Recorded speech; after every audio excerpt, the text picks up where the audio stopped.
at the time of its launch in 1912. The Titanic was the largest ship afloat. It was a full 882 feet long, 92 feet wide at its thickest point, and 104 feet from the top of the bridge to the keel. The British ocean liner was so large that it included a gymnasium, swimming pool, over 300 rooms, 7 first-class cabins, and multiple restaurants that the passengers could enjoy. Yet despite all of these impressive measurements, the Titanic is dwarfed by even the smallest of modern cruise ships.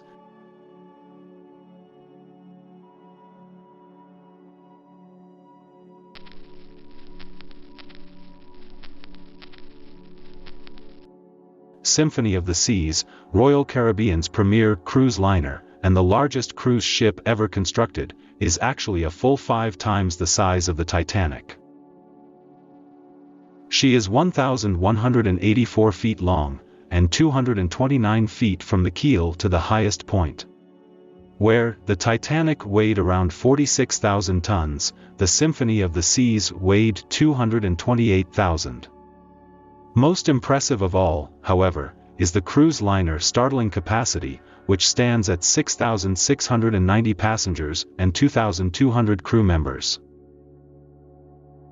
When fully loaded, the Titanic only boasted space for 2,453 passengers and 885 crew at best. The Symphony of the Seas was designed as a floating city. Inside and out passengers will find 24 bars and lounges, 9 hot tubs, several spas and 18 restaurants. There is also a 10-story high waterslide, a 40-foot surfing simulator, an ice skating rink and a laser tag arena. One thing both cruise ships and ocean liners have in common is a massive range. Indeed, the Titanic was crossing the Atlantic Ocean when she struck an iceberg off Newfoundland. However, many modern cruise ships can recreate the transatlantic journey with almost identical travel times.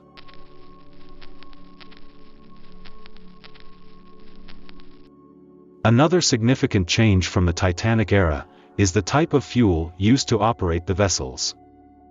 For instance, the Titanic ran on coal consuming some 825 tons per day.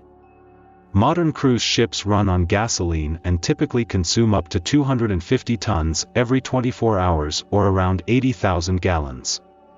However, since the fuel tanks on the ships can hold 4 million gallons of fuel or more, they can travel up to 50 days without having to enter the port. When they do need to be replenished, cruise ships will typically dock with a refueling barge which will connect a series of hoses to pump fuel into the cruise ships.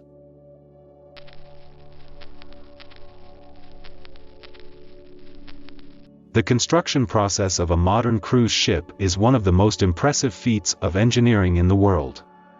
It is done using powerful cranes at specially equipped shipyards like this one in western France. The construction can take years and consists of modular steel sections being lifted and welded into place, piece by piece. This is all done in a dry dock, which can be flooded and drained as needed to test the ship's capabilities. When construction is complete, the dock will be flooded one last time so that the ship can be officially launched. The process of launching a cruise liner is one of the most impressive events one can witness. After being towed out of the dry dock by one or more tugboats, the ship is slowly maneuvered out to sea. Due to the sheer size of the vessel, this procedure usually includes guiding the cruise liner down small canals and waterways through bridges and around shallow sections. Depending on the shipyard, it can take multiple days to reach the sea.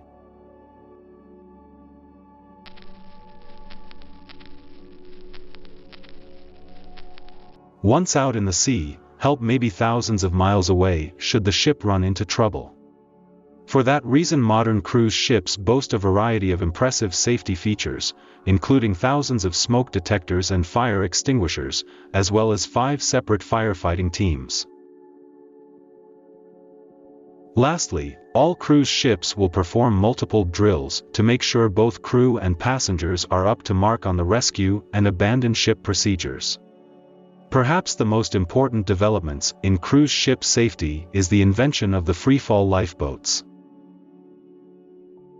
They are typically positioned parallel to the cruise ship's hull, where they can be loaded and lowered into the water in mere minutes. In other cases, they will point out towards the sea and be launched into the water bow first. Either way, the boats are fully equipped to take evacuating passengers and crew members to safety in the rare event that something goes wrong. Interestingly enough, it's not just the ships that have seen major technological improvements since the Titanic's days.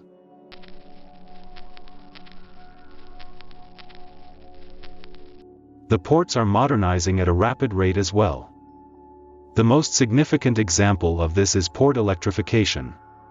This means eschewing gasoline-powered equipment in exchange for those powered by cleaner, greener energy. This is not only going to reduce pollution in the port area, but significantly reduce the carbon emissions of the entire shipping industry. In the near future, ports also hope to provide a service known as shoreside power. This would allow ships to turn off their engines, plug into an electrical grid and power themselves while at berth. This would help reduce emissions from large vessels like cruise and cargo ships, which would otherwise need to burn traditional fuel to keep the boat powered in port. It's a small step, but it's one that dockside fishing companies and property owners are sure to appreciate. That's all for today, see you next time. Till then, take care and goodbye.